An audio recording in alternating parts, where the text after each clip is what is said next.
Sagrada Escritura, em Romanos, no capítulo 3. Vamos fazer a leitura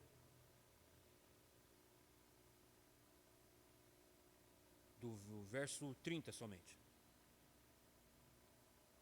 Versos 29 e 30. Versos 29 e 30 do capítulo 3 de Romanos. Amém? Diz a palavra de Deus. É porventura Deus somente dos judeus? Não é também dos gentios? Sim, também dos gentios. Visto que Deus é um só, o qual justificará por fé o circunciso e mediante a fé o incircunciso. Amém? Vamos orar a Deus. Soberano e eterno Deus, maravilhoso Pai, damos graças por este momento, por este privilégio, aonde nos reunimos para glorificar e exaltar o Teu santo nome, adorando-o na beleza da Sua santidade, meditando na Tua santa e bendita palavra, a qual tem sustentado a Tua igreja no decorrer dos anos. E é o desejo do nosso coração que nós tenhamos os nossos corações cada dia e cada vez mais cheios da Tua graça, alegres no Senhor, iluminados pelo Teu Santo Espírito, para que em tudo possamos viver para o louvor da Sua glória. Esse é o meu desejo, ó Deus, pedindo para que todos os que nos ouvem pelas redes sociais tenham também esta alegria no seu coração, e que os irmãos possam se reunir conosco presencialmente, e aqueles que não puderem, pelas redes sociais, ao ouvirem esta palavra, tenham discernimento pelo Teu Santo Espírito para compreenderem qual é o conselho divino, todo o conselho divino para uma vida que glorifica o Teu santo nome. É este, Senhor, o desejo do meu coração para com todos os que nos ouvem nesta noite. Eu agradeço em nome de Jesus Cristo. Amém. Então, irmãos, nós estamos fazendo uma visão panorâmica da carta de Paulo aos Romanos, né? Eu quero apenas fazer uma recapitulação do que nós já vimos até agora e dar continuidade da onde nós paramos, né? Lendo principalmente, para poder fazer essa recapitulação, da panorâmica do capítulo 5, né? Nós já vimos o capítulo 1, capítulo 2, capítulo 3, capítulo 4, capítulo 5, apenas uma breve visão panorâmica, e agora a gente vai continuar. Então, essa breve recapitulação que eu quero dizer com os irmãos é trazer lembrado, para que a gente compreenda, para que quando a gente chegar nos capítulos por capítulo, versículo por versículo, a gente tenha em mente o que apresenta o ponto, né, o foco centrado nesses capítulos que nós estamos vendo. Então, capítulo 1, né, dos versos de 1 a 16 e 17, Paulo apresenta o propósito do Evangelho, né? O propósito da carta é apresentar o Evangelho de Cristo, que é o poder de Deus para a salvação de todo aquele que crê. O Evangelho é o poder de Deus. Como o irmão bem leu o texto de Isaías, né? Essa é a boa nova, aonde nós convidamos a todos que têm fome e sede de justiça. E o Evangelho é esse pão vivo que vem do céu na pessoa bendita do Filho de Deus, o nosso Senhor e Salvador Jesus Cristo. Ele é o Evangelho. É Cristo crucificado para a salvação de todo aquele que crê, porque Ele morreu pelos nossos pecados, ressuscitou para a nossa justificação, né? Dos versos 18 até o capítulo 3, no verso 20, Paulo apresenta a ira de Deus, porque somos culpados diante de Deus, nascemos debaixo da ira, né? E isso independente de nacionalidade, de posição social. Tanto é que Paulo ali vai apresentar os dois tipos de grupos de pessoas, né? Judeus e gentios, e entre eles o moralista, aquele que acha que pode conseguir favor de Deus por ter uma conduta moral relativamente plausível à vista dos homens, mas isso é insuficiente para que ele possa receber favor divino, porque Deus não faz vistas grossas aos nossos pecados. É necessário que o pecado seja punido com morte, porque o salário do pecado é a morte. Tem que haver derramamento de sangue, mas Deus não aceita sacrifício humano. Não é por meio de sacrifício qualquer, de espécie nenhuma, que o ser humano possa fazer para receber favor divino.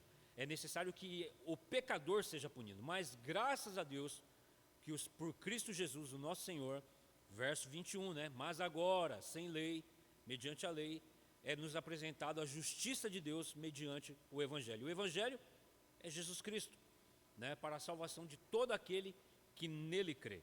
Então Paulo ele nos apresenta que há uma esperança, nem tudo está no escuro, porque em Cristo há vida, em Cristo há alegria. E Paulo começa então, a partir do capítulo 3, nos apresentar a graça de Deus. que vai discorrer em todo o restante dessa epístola maravilhosa, né? E nesse período ele aproveita para tirar dúvidas da igreja, tanto que é uma igreja mista, né, formada tanto por judeus quanto por gentios, trazendo discernimento com relação à doutrina e da nova vida em Cristo, né? Uma vez que os judeus eles ainda trazem na sua caminhada ainda os preceitos da lei, como guardar preceitos da lei, dias de sábado, festas, essas questões todas. E os gentios, não tendo discernimento disso, né, eles têm a liberdade em Cristo, não sendo necessário cumprir essas obras que eram apresentadas na lei, porque em Cristo tudo se cumpre, mas em nenhum momento Paulo ele está sendo antinominiano, ou seja, dizendo que você pode viver de qualquer maneira, que Deus irá recebê-lo, né? Ou seja, que você pode viver abundantemente no pecado, né? E será recebido por Deus, e nem tampouco está desmerecendo a lei que foi dada aos judeus, porque tem valor, porque é nela que o Senhor Jesus Cristo, que o Senhor Deus revela a obra do seu Santo Filho. É na lei que é apresentado. Então, sem lei para os gentios, mas agora por intermédio da lei, se apresenta a obra do Cristo Redentor, né? E aí Paulo começa a demonstrar então que não é por obras da lei. Capítulo 4, ele vai chamar os dois grandes patriarcas do povo de Israel, tanto Abraão quanto Davi, dizendo que não foi por nenhum mérito de nenhum desses dois homens que eles receberam favor de Deus. Não há nada que esses dois homens pudessem apresentar, né? E ele começa citando Abraão. Que diremos ter Abraão conseguindo segundo a carne? Se Abraão conseguiu alguma coisa, ele pode se gloriar, mas não diante de Deus, porque foi por pura graça. Deus se revelou a Abraão. Deus a Davi concedeu graça, porque Davi, diante de todos os pecados cometidos, Deus não levou em conta os seus pecados, mas derrubou sobre ele graça, perdoando os seus pecados. Mas seus pecados não foram deixados impunes. Antes, eles foram punidos na pessoa bendita de Jesus Cristo, assim como todos os pecados daqueles que creem na obra de Cristo Jesus, né? Então, capítulo 5, tomando então, e eu quero aqui retomar a leitura do nosso livro, né, do nosso comentário bíblico que estamos fazendo da leitura, ele diz, olha, duas comunidades humanas são retratadas aqui, uma caracterizada pelo pecado e pela culpa, e a outra pela graça e pela fé. O cabeça da velha comunidade é Adão, e o cabeça da nova comunidade é Cristo. E assim, com uma precisão quase matemática, Paulo compara e contrasta as duas pessoas. A comparação é simples. Em ambos os casos, o que um único homem fez afetou um enorme número de pessoas. O contraste, no entanto, é muito mais significativo. Enquanto a desobediência de Adão trouxe condenação e morte, a obediência de Cristo trouxe justificação e vida. Na verdade, a obra salvadora de Cristo acabará sendo muito mais bem-sucedida do que a obra destruidora de Adão, né? Então, ao apresentar o Evangelho, mas agora justificados pela fé, nós temos que ter o quê? Paz com Deus, uma paz que o mundo não pode nos oferecer, como nós tratamos até mesmo a nossa condição atual, né? Geopolítica, política, aonde as pessoas estão se alegrando por movimentos políticos que está trazendo uma suposta paz, mas a paz do mundo, ela é baseada na base da ameaça, é pautada na base da ameaça, das armas. A paz que Deus nos dá é paz com Ele pelos nossos pecados que ofendem diretamente a Deus. O Senhor Jesus Cristo ele ensina, não temam aqueles que podem fazer o quê? Matar o corpo apenas, mas antes temei aquele que pode matar tanto fisicamente quanto espiritualmente, lançando a sua alma no inferno, porque o nosso pecado é contra Deus, né? Então Paulo vai apresentar na segunda parte do capítulo 5 a obra dos dois cabeças federais, né? Aqui tratando da doutrina de cabeça federal, é Adão e Cristo. Ou você está em Adão, ou você está em Cristo. E todos nós estávamos em Adão, como ele vai trazer, né? Ele faz essa comparação. A comparação é essa. Estávamos em Adão, porque pela desobediência de um só homem, todos, né? Todos morreram. Mas muito mais superior, e aí vem o contraste, agora é a obra de que pela obediência de um só, muitos se tornarão justos e reinarão em vida. É necessário que nós tenhamos discernimento de que aqueles que estão em Cristo já reinam com Cristo, já reinam nesse mundo com Cristo. E Paulo ele vai trazer essa doutrina que nos traz o quê? A alegria, a esperança, como ele apresenta na primeira parte do capítulo 5, de que é derramada nos nossos corações pelo poder do Espírito Santo. É necessário que o cristão ele tenha essa consciência, porque se o cristão não tiver essa consciência, é como se ele estivesse passando fome com um prato de comida muito saboroso na mão, né? É por isso que quando nós vamos à oração, é o Espírito Santo que nos conduz, né? Para que nós tenhamos em Cristo gozo e alegria. Então nós vemos que a obra em Cristo é muito superior do que a de Adão, que leva as pessoas que estão em Adão, como nós estávamos. O Espírito Santo não tirou a memória de como nós vivíamos no passado. Como nós vivíamos? No desespero, né? Nós estávamos agora aí, ó, querendo sair no braço nessa questão política para resolver esse problema. Não. Ela é importante essa questão, porque enquanto cidadão desse mundo, nós devemos lutar pelo que é justo, pelo que é belo, pelo que é correto, mas sabendo que da mão do Senhor proverá todo o descanso, né? Porque o nosso reino, como Jesus vai dizer, né? O meu reino não é deste mundo. E se nós somos cidadãos do reino, descansamos em Cristo, sabendo que tudo está nas suas poderosas mãos e de que há de ser levado a cabo dentro do plano divino. Então, no meio dessa antítese entre Adão e Cristo, Paulo introduz Moisés. A lei foi introduzida para que a transgressão fosse ressaltada, mas onde aumentou o pecado, transbordou a graça, né? Ele ressalta isso no capítulo 5, a partir no verso 20, né? Porque aonde abundou o pecado, superabundou a graça. Ele traz o que? A lei. Esse era o propósito da lei. O propósito da lei, irmãos, era mostrar o pecado do homem, mas a lei, essa é a fraqueza da lei.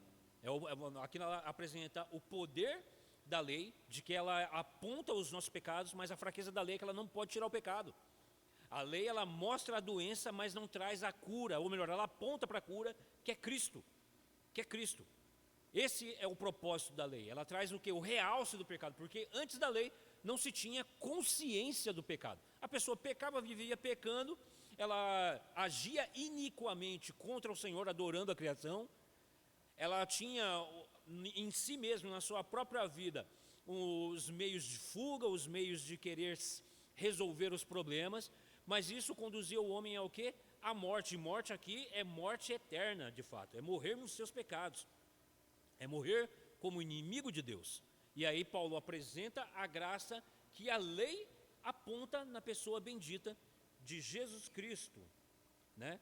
Ambas as declarações devem ter sido um efeito de uma bomba nos ouvidos dos judeus. Lembrando, né, que nós estamos lendo uma carta que foi escrita para uma igreja mista, judeus e gentios. Então, ao tratar dessa questão com relação à lei de Moisés para os judeus que nasceram na observância da lei rigorosamente, isso soava estranho, até mesmo um tanto quanto herético, né? Porque Paulo dizer que dava a entender que ele desprezava os ensinos da lei, mas isso não é a verdade, né? Então ambas as declarações devem ter tido o efeito de uma bomba no ouvido dos judeus, pois para eles elas devem ter soado como antinomia. O que é a antinomia? Como nós já falamos anteriormente, é desprezar a lei, desprezar todo o guardar a lei, a observância do que a lei apresentava para aqueles que eram tidos como o quê? O povo de Deus, que era quem? O povo de Israel, o povo que recebeu a revelação especial de Deus, a lei escrita, os profetas que eram boca de Deus, né? A primeira parecia lançar culpa na lei, já a segunda minimiza o pecado ao magnificar a graça. Será que o evangelho de Paulo menosprezava a lei e ao mesmo tempo estimulava o pecado? Paulo responde a segunda acusação no capítulo 6 e a primeira parte no capítulo 7. Então é agora que nós já preparamos, né, fazendo essa recapitulação, nos prepara para fazer agora então um breve panorama para o capítulo 6. Duas vezes em Romanos, capítulo 6, versículos 1 e 15, ouvimos os críticos de Paulo insinuando que ele estaria dizendo que nós podemos continuar no pecado para que a graça de Deus continue perdoando. Ambas as vezes Paulo responde com um furioso de maneira nenhuma. Se um cristão chega ao ponto de fazer tal pergunta, é porque nunca entendeu o significado do batismo. Então, vamos fazer a leitura, irmãos, dos versos 1 e do verso 15 do capítulo 6. Quem pode fazer a leitura do verso 1 do capítulo 6 e depois outro irmão faz a leitura do verso 15 do capítulo 6.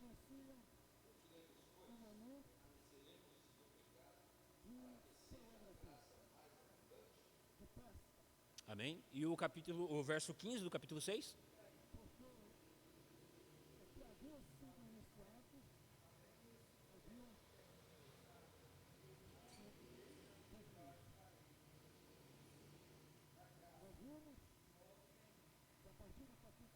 Então os irmãos percebem que, como Paulo apresentava um evangelho da graça, ele está escrevendo para uma igreja mista, formada por judeus e gentios.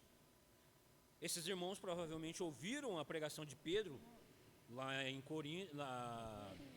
Jerusalém e retornaram para suas cidades, né, onde eles estavam vivendo na dispersão, e ali surgiu a igreja a partir da pregação do evangelho, de que Cristo, há um homem, né, Jesus Cristo, Jesus, um judeu, que é o Filho de Deus, que Deus enviou para que todo aquele que nele cresce, que foi morto na cruz do Calvário, que nele estava a síntese, né? O que é a síntese do que tudo aquilo que a lei apontava, os sacrifícios simbolizavam um cordeiro, era um ritual de que os nossos pecados eram punidos no derramamento do sangue de um cordeiro, mas que esse cordeiro, num determinado período do tempo e do espaço, Deus enviaria esse cordeiro, e esse cordeiro era a pessoa bendita do seu filho, um homem chamado Jesus, que viveu entre nós, padeceu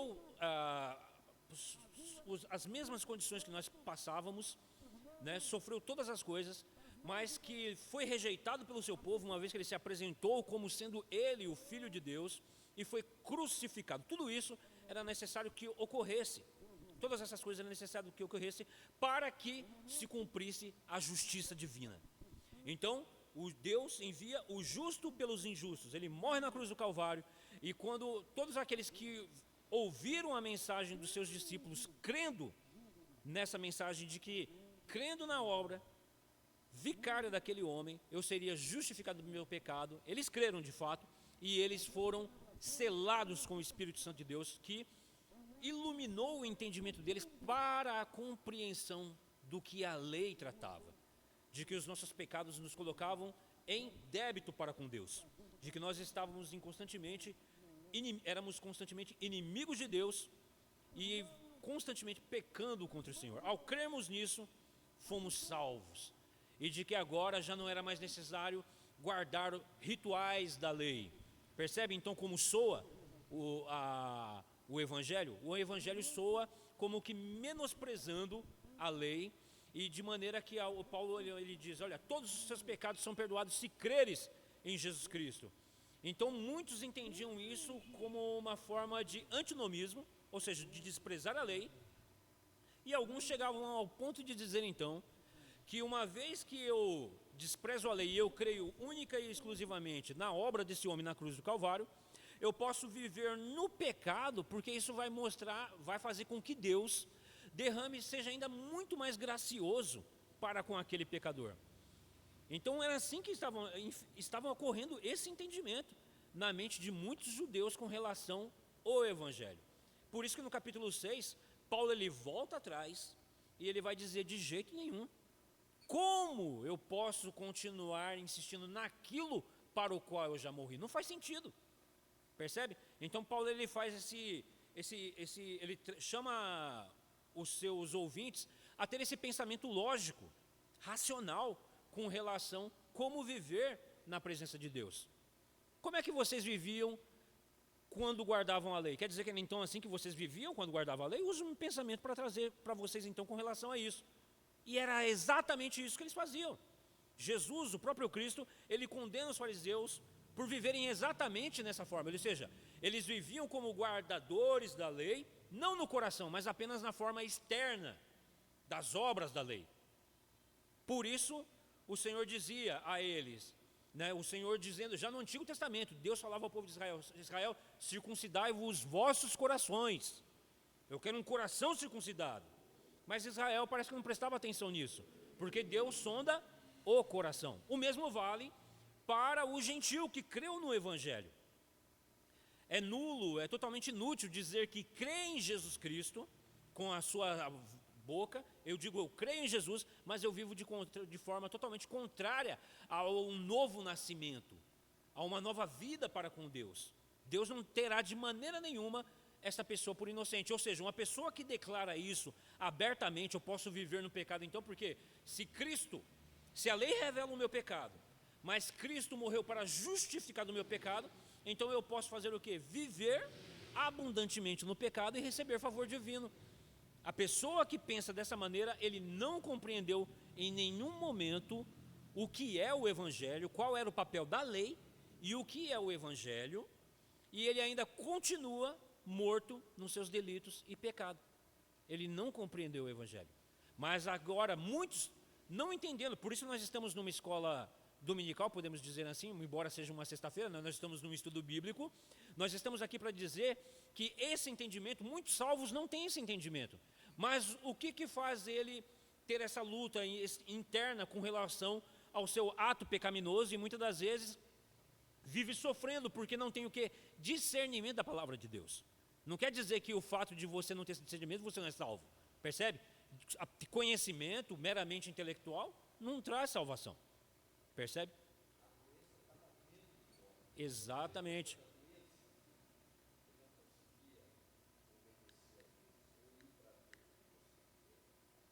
Doença interna, o pecado. A nossa doença é o pecado.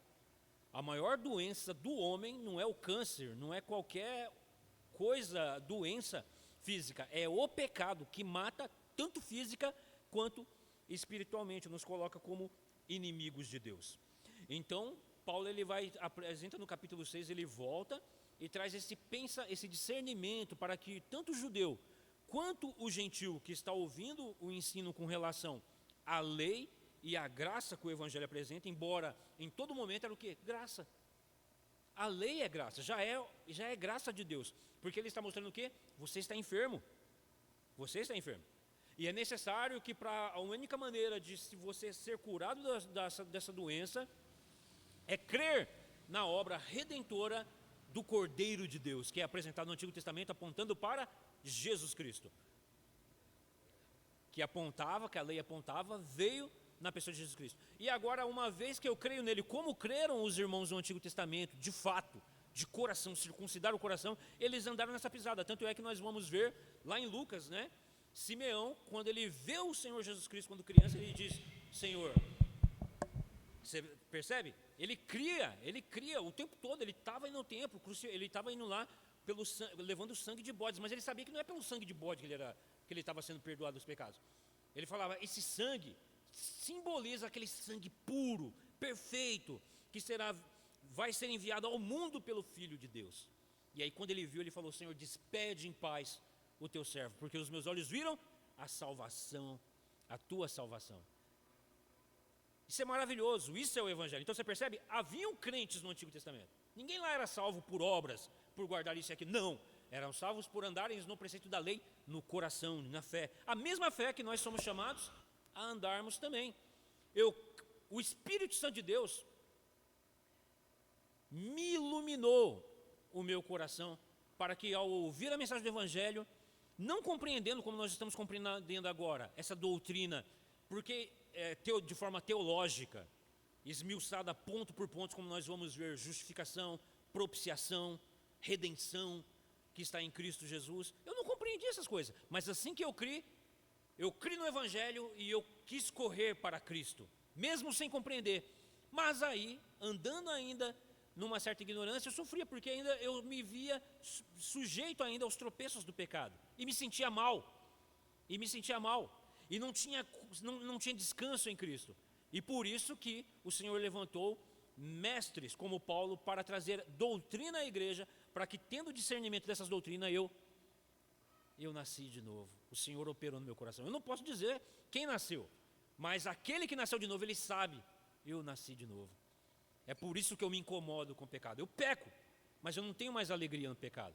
E eu sei que diante do Senhor não adianta eu dizer, não, eu tenho fé em Jesus Cristo, eu sou um cristão, se eu ando constantemente insistindo no pecado, de terno e gravata, de Bíblia na mão, mas se eu, isso, percebe? Eu estou do mesmo jeitinho que um judeu, estou enfermo ainda. Mas o que mostra que eu nasci de novo? É ter discernimento dessa doutrina, mostrando que eu morri, como eu posso continuar naquilo para o qual eu morri? Né? Aí lá no verso 15 diz assim, tudo bem, Paulo, mas uma vez que nós já não estamos mais debaixo da lei, que apontava o pecado e não podia tirar, mas agora Cristo tira, então eu posso continuar? De jeito nenhum, é de jeito nenhum das duas formas, tanto lá quanto cá. Percebe? Paulo está fazendo o quê? Está chamando o povo de Deus a pensar. Percebe como o evangelho longe está de ser, como as pessoas dizem, uma fé num amigo imaginário, uma fé irracional, uma fé no escuro, né? Fé cega. Não é fé cega. A nossa fé, ela é racional, ela é lógica. Pelo contrário, é agora em Cristo que nós estamos de fato pensando, e pensando com clareza, porque nós agora fomos transportados das trevas para a vida. Lembra do contraste de Adão? Em Adão, nós vivíamos na morte, desespero, justificando nas nossas obras. Mas agora, em Cristo, nós reinamos em vida. Você já reina agora, nesse exato momento. Você já vive no reino para a glória de Deus em Cristo Jesus, né? Então, se um cristão chega ao ponto de fazer tal pergunta, é porque nunca entendeu o significado do batismo. Por que Paulo então agora já passa para a questão do batismo? Ou seja, eu disse que eu crio em Jesus Cristo, e quando eu cheguei na igreja, todas as igrejas recebem o quê? Uma forma visível de mostrar uma transformação invisível, ou seja, de que morreu e nasceu de novo. O batismo, ele não está somente no meio eclesiástico, no meio do povo de Deus. Nós temos batismos em instituições diversas. As pessoas, quando elas entram em uma determinada instituição, ela passa por um rito chamado batismo. Mas muitos desses ritos são meramente apenas uma forma de mostrar que agora você faz parte a um grupo específico de pessoas. Mas o povo de Deus não. O batismo mostra para nós que morreu aquele velho homem. Morreu aquela sua antiga maneira de pensar e de agir. Você morreu para a maneira como o mundo pensa com relação a Deus e a vida. Você morreu para isso. Você agora nasceu de novo em todos os aspectos e em todos os sentidos. Todas as coisas agora são novas, tudo mesmo. A maneira de você enxergar trabalho, a maneira de você enxergar como estudar, de como viver. Isso é a doutrina que o calvinismo traz de maneira profunda. Você vive corandeu, ou seja, na presença de Deus constantemente. Não é meramente dentro dessas quatro paredes. Longe disso. É uma vida no reino. O reino envolve o quê? Toda a criação do Senhor. Você tem agora esse discernimento. E como é que você vive agora no mundo, à luz agora de um novo nascimento? Você vive livre, liberto das algemas, das correntes do pecado. E por que você agora vai querer se sujeitar àquilo de novo? É aí que surge o quê? O conflito na vida do crente. O crente, ao contrário do mundo, é o único que não está em paz. Quem disse que nós estamos em paz com o mundo? Nós estamos em guerra constante na nossa própria carne. E com o mundo, com as ideologias, com os pensamentos, com as filosofias, com as políticas, nós estamos em guerra. E por isso que nós somos o quê? Perseguidos. Seremos perseguidos, somos perseguidos, seremos perseguidos. Porque já não andamos mais dessa maneira. E infelizmente, tem muito cristão que ainda não tem discernimento dessa doutrina. E ele vive debaixo do quê? Do peso de jugo legalista. Por isso o Senhor Jesus Cristo diz, vinde a mim, porque o meu fardo é suave, leve, ele é manso. Ele vai nos tirar esse peso, vai nos trazer o quê? Descanso em Cristo. Quando você pecar, você fala, não é pelos meus méritos, mas Senhor, me livra desses impulsos carnais que ainda operam, agem no meu corpo. E Ele, para nos socorrendo, Ele traz o quê? Os meios de graça, leitura da palavra, para que você tenha certeza da esperança que nos é dada, da oração, para que você possa recorrer ao Senhor em clamor, porque eu não posso ajudar. Eu posso ajudar o meu irmão em pouquíssimas coisas. Eu posso ajudar o meu irmão em muita pouca coisa, mas Cristo, pelo seu Santo Espírito que nos foi dado, nos fortalece, nos consola, nos põe de pé e nos leva a continuar na caminhada para o louvor da sua glória, né? É o batismo. é os versos de 1 a 14. Quem pode fazer a leitura? Para que nós possamos compreender o batismo, né? No capítulo 6, versos de 1 a 14. Deixa eu pegar minha Bíblia aqui, que aí nós podemos fazer essa leitura. Do 1 ao 14? Romanos capítulo 6, versos de 1 a 14.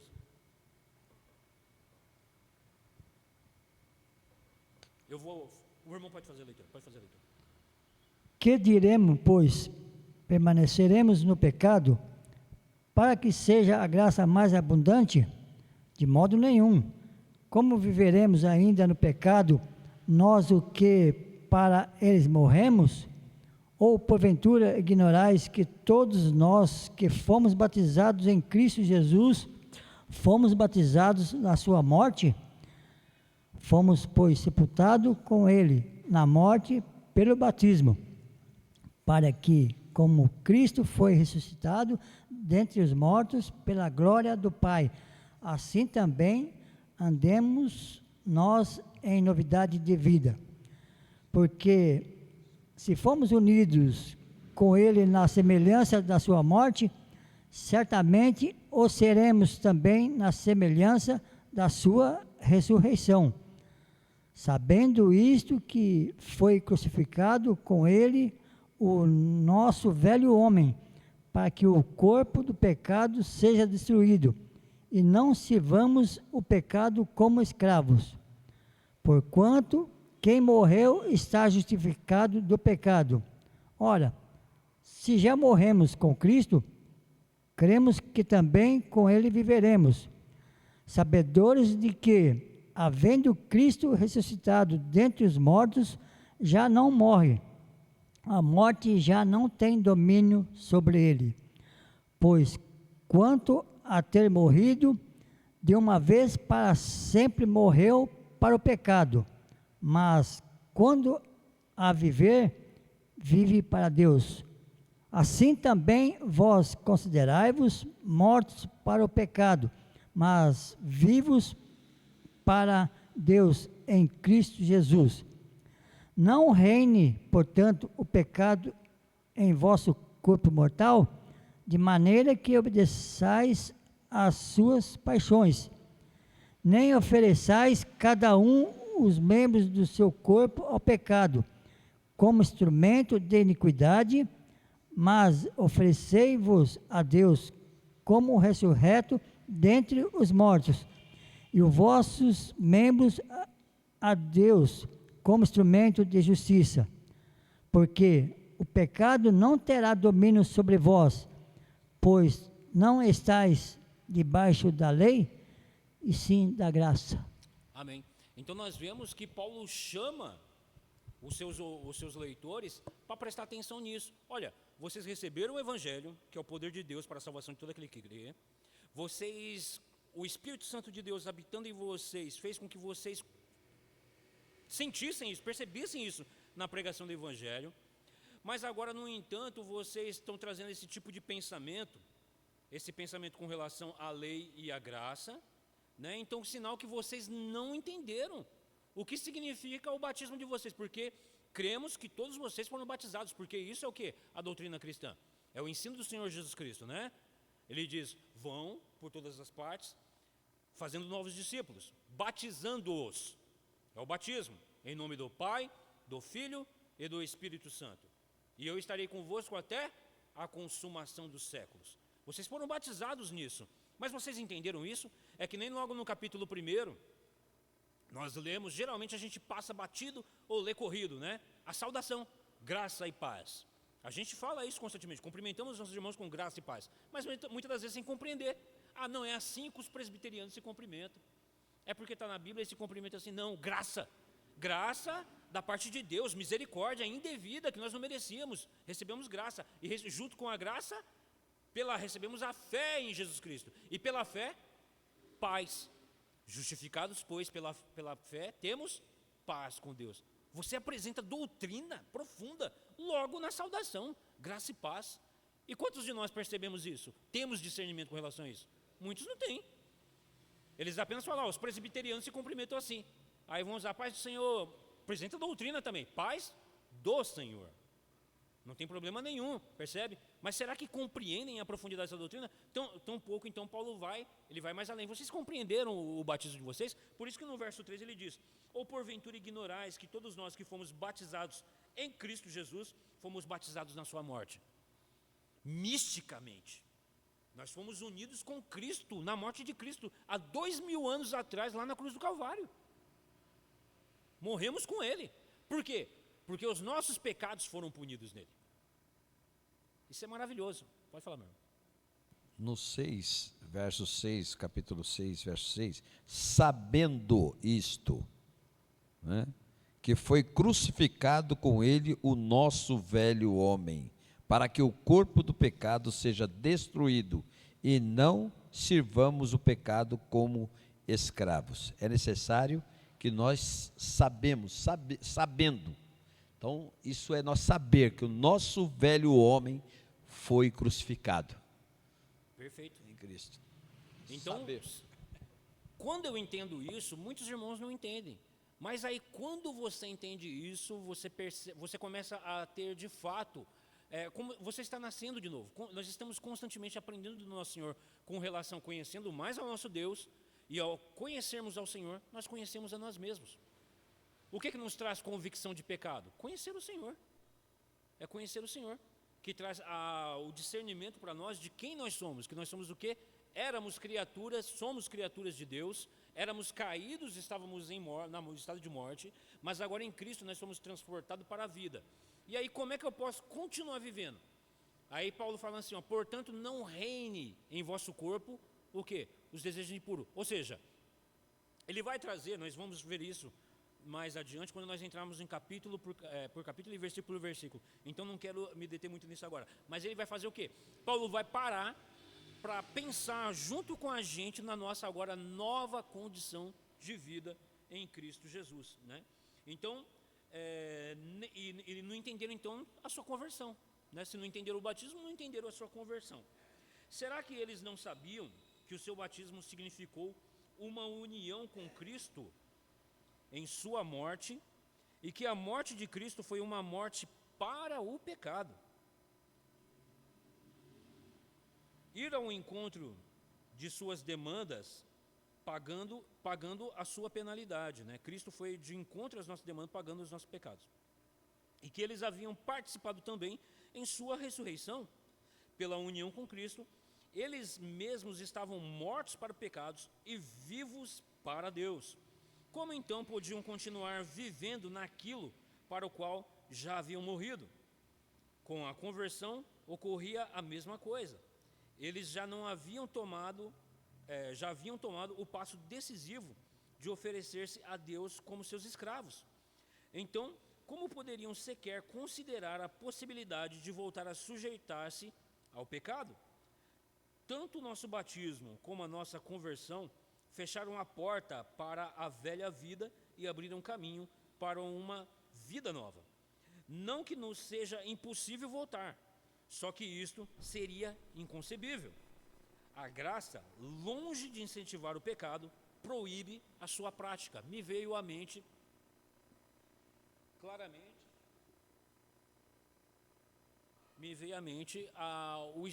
o ensino do filho pródigo, salvo no reino com o pai, e de repente ele deseja o quê? Ir para o mundo. Ou seja, isso fala de quem? Está falando de quem? Está falando do cristão, está falando do povo de Deus, está falando dos servos de Deus, percebe? Mas qual foi a relação dele lá no mundo? Ele viu ele falou, olha, não está legal isso aqui não. Esses prazeres, tudo que eu pensei, na verdade eu estou chafurdando no pecado, enquanto que na casa do meu pai tem alegria, tem abundância de vida. Assim é a mente do salvo. Ele pode, por um determinado período, até se sentir assim, olha, não estou vendo nenhum benefício nessa vida cristã, eu acho que eu vou voltar para o mundo, eu acho que eu vou voltar a viver lá. Pode ocorrer, comigo, com você, estamos sujeitos a isso, percebe? Sujeito com isso, é necessário que nós tenhamos esse pé no chão, firmado na realidade, porque a Escritura nos apresenta isso, percebe? Mas nós não vamos, irmão. Se você nasceu de novo, você não vai conseguir permanecer lá. Você vai voltar correndo para a casa do Pai. Por quê? Porque você nasceu de novo. Não foi algo que você quis. Isso não veio de você. É por isso que Paulo fala, isso não vem de vós, é dom de Deus. Nós somos feitura dele. Nós fomos criados por Deus. Isso é uma obra mística. Essa palavra, ela cabe aqui. É uma palavra mística no sentido do quê? De que não compete ao nosso poder como seres humanos, mas única e exclusivamente ao poder de Deus. É algo divino. É algo cataclísmico. É algo que a nossa mente não consegue conceber com relação ao que aos nossos olhos, de forma empírica, né? Que nós possamos tocar, enxergar, compreender. É algo místico. Está fora da capacidade humana, mas ocorreu. E como eu percebo isso? Pelo Espírito Santo que nos foi dado. Pode falar, meu. O verso 14 diz assim: porque o pecado não terá domínio sobre vós, pois não estáis debaixo da lei, e sim da graça. Perfeito. Então, aí, já não vai ter domínio. Exatamente. Ou seja, vai resistir. Ele pode até por um período de tempo. Cair no pecado. Mas ele não vai sentir prazer lá. A consciência dele, tem uma frase dos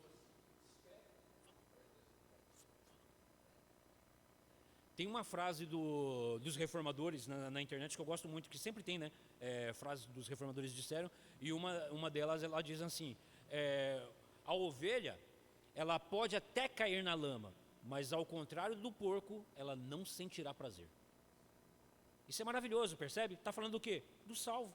Ele pode até cair na lama, ela pode até andar ali por dentro do tempo, mas ela não vai ter prazer ali, ela vai se sentir, vai começar a colar a lã, vai se sentir ruim. O porco não, é natural o habitar do porco lá, percebe? E isso é maravilhoso, esse contraste, porque mostra a nossa conversão. Nós éramos porcos, mas o Senhor nos transformou em ovelhas do seu rebanho. Então, enquanto ainda nós estivermos aqui nesse mundo, nós ainda estamos sujeitos aos assédios do pecado. Mas você não vai ter paz. A vida do crente é uma luta, e é uma luta no espírito, é uma luta na mente. É pensamento ruim, impulsos ruins. E aí, se nós negligenciarmos os meios de graça, oração e leitura da palavra, a gente cai mesmo. Porque você vai estar o quê? Enfraquecido espiritualmente. Mas você não vai ter felicidade lá, não vai. E ao você não ter esse discernimento das riquezas que a doutrina nos apresenta, você vai viver, meu irmão, de forma angustiosa. Você não vai conseguir descansar em Cristo, porque você vai estar nisso, e aí você vai cair no quê? Em doutrinas falsas, e você vai estar procurando até que você tenha um encontro com a palavra de Deus, que traz o quê? Substância, robustez, para que nós possamos viver para o louvor da glória de Deus, né? Então, eles haviam participado também da ressurreição, né, com Cristo, ou seja, participamos da sua vida pela união com Cristo. Eles mesmos estavam mortos para pecados e vivos para com Deus. Como então podiam continuar vivendo naquilo para o qual já haviam morrido? É por isso que Paulo faz a pergunta: é assim que vocês estão vivendo? Como é que vocês podem viver em algo para o qual vocês já morreram? Com a conversão ocorria a mesma coisa. Eles já haviam tomado o passo decisivo de oferecer-se a Deus como seus escravos. Nós somos escravos de Deus, né? Esse significado brusco da palavra, né? A palavra tem uma conotação negativa, né? A palavra escravo, sempre negativo. Poxa, escravo sofre, escravo está debaixo de jugo, escravo não tem liberdade. E o homem, ele é ou escravo do pecado para a morte, ou escravo de Cristo para a justiça e a vida. E graças a Deus que nós fomos entregues a essa doutrina, que nós temos o quê? Liberdade em Cristo. O nosso Senhor, o nosso dono, Ele nos comprou com seu sangue, não foi com ouro nem prata. Nós somos agora servos de Deus. A palavra servo, né, doulos, na tradução no grego, né, a palavra doulos, que é servo, é escravo. Nós somos escravos de Cristo. E que alegria é ser escravo de Jesus Cristo, né? Então o escravo, ele não faz o seu querer, mas ele faz a vontade do seu Senhor. Isso é maravilhoso. Então, como podiam sequer considerar a possibilidade de voltar a sujeitar-se ao pecado? Tanto nosso batismo como nossa conversão fecham a porta para a velha vida e abriram caminho para uma vida nova. Não que nos seja impossível voltar, só que isso seria inconcebível. É inconcebível. É por isso, irmãos, isso nos traz o quê? Um sentimento de piedade. Ao vermos um irmão que aparentemente tem tenha voltado para o mundo. Não compete a nós dizer se ele é salvo ou não é. Ore por ele, ajuda ele. Percebe? Esse é o nosso papel como cristãos, irmãos. A gente não deve tacar pedra, cuja ninguém. Vamos na internet, nós vemos escândalos, né? As pessoas colocando na internet, você viu lá o pastor, tal. Não façamos isso. Não devemos fazer isso. Antes, devemos guardar com todo cuidado e orar para que o Senhor o quê? O restabeleça. Não julgar. E quando eu falo esse não julgar, não é o não julgar que as pessoas falem erroneamente. Não julgueis. Ou seja, me deixa pecar acomodadamente. Não é esse julgar, não. É não julgar no sentido de que a obra do Cristo, exatamente. Ele diz, eu não vim esmagar a cana que já está quebrada, o pavio que está fumegando. Ele veio para fazer o quê? Restabelecer, levantar os joelhos trópegos, as mãos caídas. Esse é o conselho apostólico para a nossa vida. Então nós devemos agir assim com os nossos irmãos. Percebe?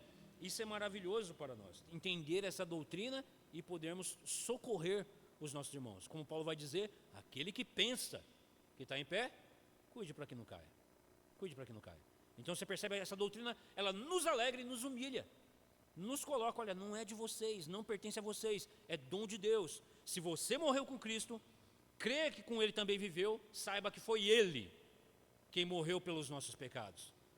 Não foi requerido nada de vocês, porque Deus não aceita nada das nossas mãos. Né? Isaías vai dizer, né? Porque as vossas obras são como trapo de imundícia. Então são os méritos de Cristo que nos foram imputados. Isso é maravilhoso. Outra preocupação dos críticos de Paulo era quanto ao que ele ensinava com referência à lei. E aí nós agora então saímos do capítulo 6, né, onde Paulo ele faz um passo atrás com aquele discernimento errado com relação ao evangelho. Quer dizer então que eu posso viver, então, uma vez que eu agora sou um cristão, eu posso viver abundantemente no pecado porque vai revelar a graça de Deus sobre mim? Não, de jeito nenhum. De jeito nenhum. Nós vamos ter uma vida de luta no espírito contra a carne. E aí a gente vai compreender ali. Outra preocupação dos críticos de Paulo era quanto ao que ele ensinava com referência à lei. E é isso que ele esclarece no capítulo 7 de Romanos, apresentando 3 argumentos. Primeiro, de 1 a 6, os cristãos morreram para a lei, em Cristo, da mesma forma que morreram para o pecado. Consequentemente, fomos libertados da lei, isso é, da sua condenação, e agora estão livres, não para pecar, mas para viver no novo modo do Espírito. Então, de 1 a 6, Paulo ele vai usar essa alegoria do casamento, né? Que ele vai dizer, olha, a mulher estando casada, ela não pode, enquanto o esposo está vivo, ter um ato conjugal com outra pessoa, senão isso se caracteriza o quê? Ato de imoralidade sexual, ato totalmente contrário aos votos feitos na presença de Deus no matrimônio, né? De ter apenas o homem tem uma só esposa, a mulher um único esposo, e viverão juntos até que a morte os separe. O casamento é instituição divina, né? Isso vai levar a muitos outros assuntos, mas o assunto aqui é o quê? Com relação à lei e à vida em Cristo pela fé, né? Então Paulo vai usar o quê? Essa analogia. Olha, se nós estávamos entregues à lei, como poderíamos então viver de outra forma, né? Porque a lei nos condenava. E ele vai trazer aquele exemplo, né, de o rigor da lei. A lei, ela trazia o quê? Esse peso de pecado, que a pessoa era incapaz de satisfazer as vontades de Deus, embora a lei apontasse, porque é impossível que nós pudéssemos nos ver livre do rigor que a lei apontava da nossa enfermidade, dos nossos pecados, né?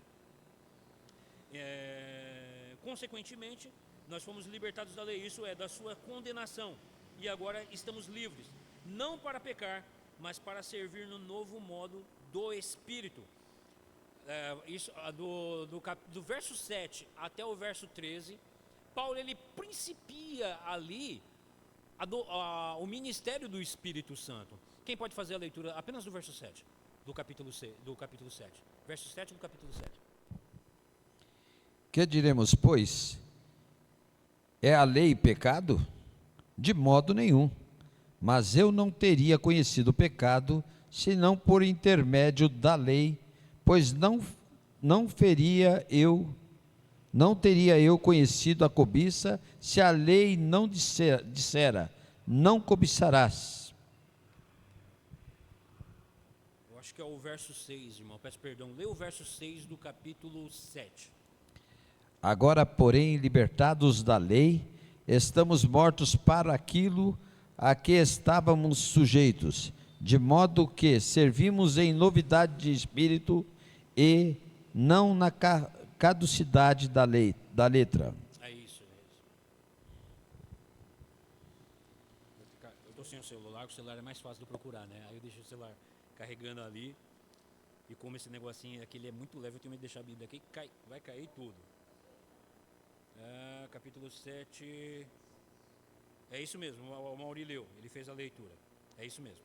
Agora, porém, libertados da lei, estamos mortos para aquilo a que estávamos sujeitos, de modo que servimos em novidade de espírito e não na caducidade de letra. Verso 7. Que diremos, pois? É a lei pecado? Ou seja, a lei, ela é inocente do nosso pecado. A lei, ela vai apresentar o nosso pecado, mas ela não é culpada pelo nosso pecado. Percebe? Isso mostra a inocência da lei, e do verso 13 em diante mostra a fraqueza da lei. Então Paulo divide em 3 partes essa questão da lei. A lei, nós estávamos sujeitos a ela, incapazes de nos libertar, porque ela mostrava o peso do nosso pecado, né? E ao mostrar o peso do nosso pecado, ela é inocente. Ela não tem culpa do nosso pecado. Pelo contrário, ela é um espelho. Imagina. Mas os irmãos gostam de ilustrar aquela criança, os irmãos que têm filho, né? Os irmãos sabem que a criança, ela vai lá, ela come o chocolate, né? Vem com a boquinha toda lambuzada de chocolate. Aí o pai fala: você comeu o chocolate que eu falei que não era para comer? E ela fala: não, papai, eu não comi não. Isso mostra o quê? A natureza pecaminosa do homem. Você percebe? O homem querer se justificar. Nós já vimos isso numa criança. Isso é nítido. Eu tenho sobrinhos, né? Não tenho filho, mas tenho sobrinho, criança. E eles fazem isso. Então você vê como a gente acha bonitinho. A gente acha bonitinho, mas é algo diante de Deus abominável. Percebe? É abominável diante de Deus.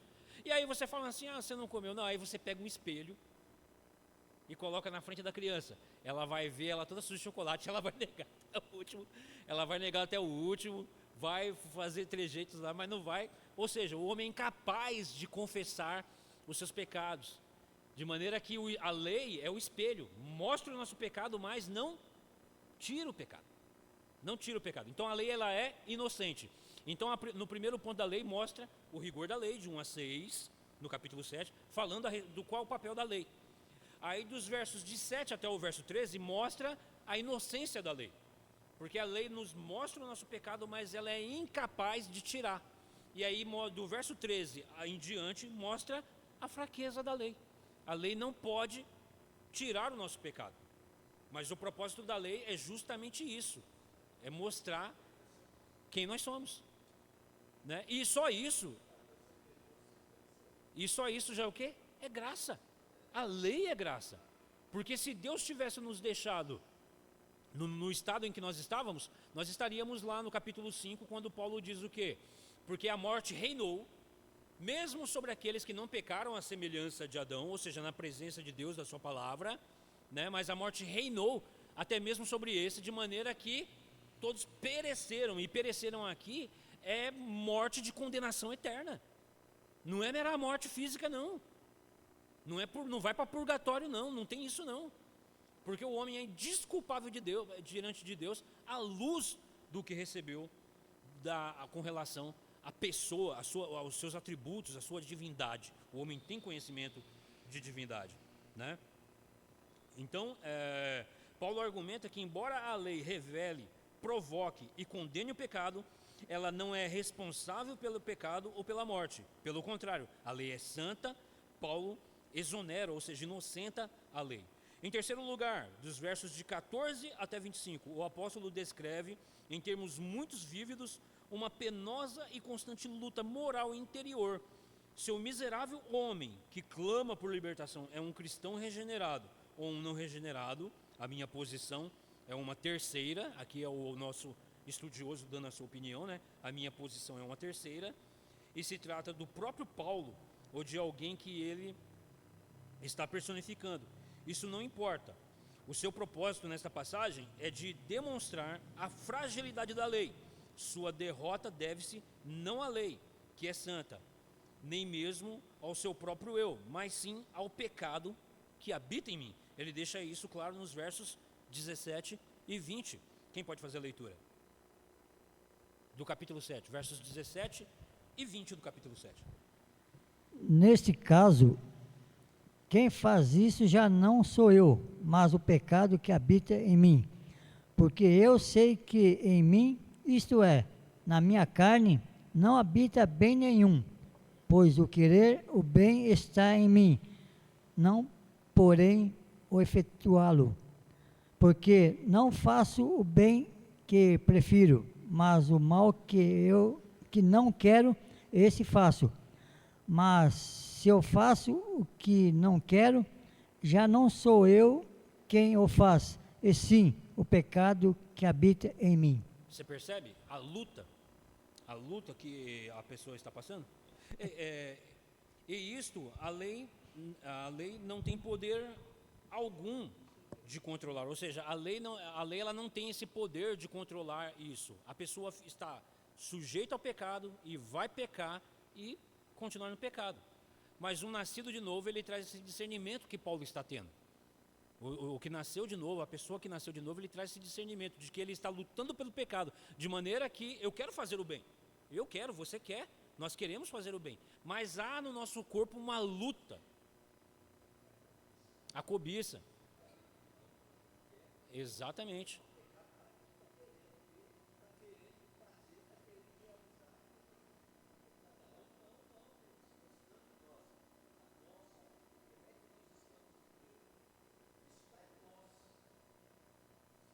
Isso está em nós.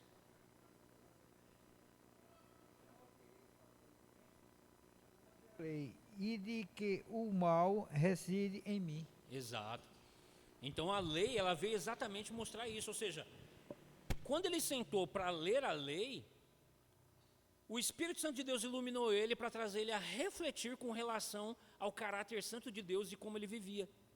Ele vai se dando bem, ele consegue se desviar. Eu estou me desviando na lei, ou seja, estou conseguindo me enganar, né? Não estou enganando a Deus, me enganar. Eu estou fazendo todos os propósitos. Mas quando chegou no não cobiçarás, aí a casa caiu. Por quê? É fora o íntimo. Eu posso estar cobiçando nesse exato momento, você não sabe. Ninguém pode ver, mas Deus sabe. Então eu posso enganar as pessoas por uma certa aparência de piedade. Exatamente. Somente aquele que nasceu de novo, ele sabe que Deus sonda o coração. E aí ele vai aonde? Ele vai à cruz, ele vai ao joelho, ele vai à oração, ele vai clamar misericórdia, ele vai falar, Senhor, me ajuda.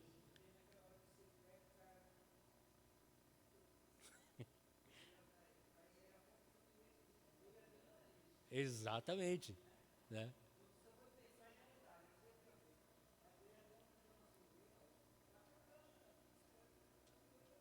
Perfeito, é exatamente isso. Que horas são, irmãos? Para mim não passar lá com o relógio ali, está meio 9h10. Então, irmãos, vamos encerrar por aqui. Então, nós fizemos então hoje apenas uma visão panorâmica do capítulo 6, onde Paulo faz o quê? Ele para e chama a igreja, que é formada por judeus e gentios, a refletirem com relação ao quê? Ao seu batismo. Porque ambos é uma igreja mista e todos eles estão convertidos ao cristianismo. De maneira que ele explica no capítulo 7, na primeira parte, o papel da lei. Né? Ele vai explicar o papel da lei. Então ele está fazendo esse pensamento, Paulo é como se ele estivesse sempre andando, ensinando a doutrina, e aí ele volta atrás para explicar, para que a pessoa possa compreender todo o propósito do conselho divino, ou seja, do que a Escritura trata com relação à revelação de Deus, e daqueles que são feitos que agora seu povo, tanto judeus quanto gentios, para que o judeu possa compreender qual é o papel da lei, e o gentil também, porque eles ouviram a pregação do Evangelho pelo Antigo Testamento. O Novo Testamento, nesse período, ele estava em processo de ser, as cartas de Paulo mesmo, né, que fazem hoje parte do nosso cânon, na época ainda não estavam todas escritas. E Paulo então estava trazendo doutrina, mostrando o quê? No Antigo Testamento, qual era o propósito da lei com relação à pessoa bendita de Jesus Cristo, né? E qual é a síntese desses dois ensinamentos, né? Que se fecha única e exclusivamente numa nova vida para com Deus mediante a fé na pessoa bendita de Jesus Cristo. Então nós falamos do capítulo 6, vimos o capítulo 7, Paulo parou para poder explicar tanto para o judeu quanto para o gentil qual é o propósito da lei. E aí então agora nós vamos entrar na próxima sexta-feira no ponto mais alto da epístola, né?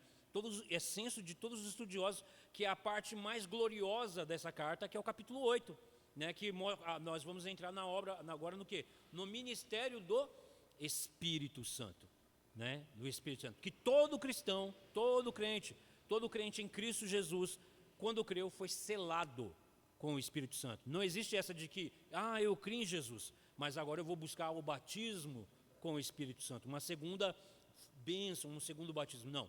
Assim que nós cremos, fomos batizados no Espírito Santo e selados. Você foi selado. É por isso que você não vive mais em paz nos seus pecados. Por quê? Porque o Espírito Santo de Deus habita em você. Amém, meus irmãos? Deus abençoe. Então eu passo a palavra ao presbítero Davi, que estará encerrando esse bendito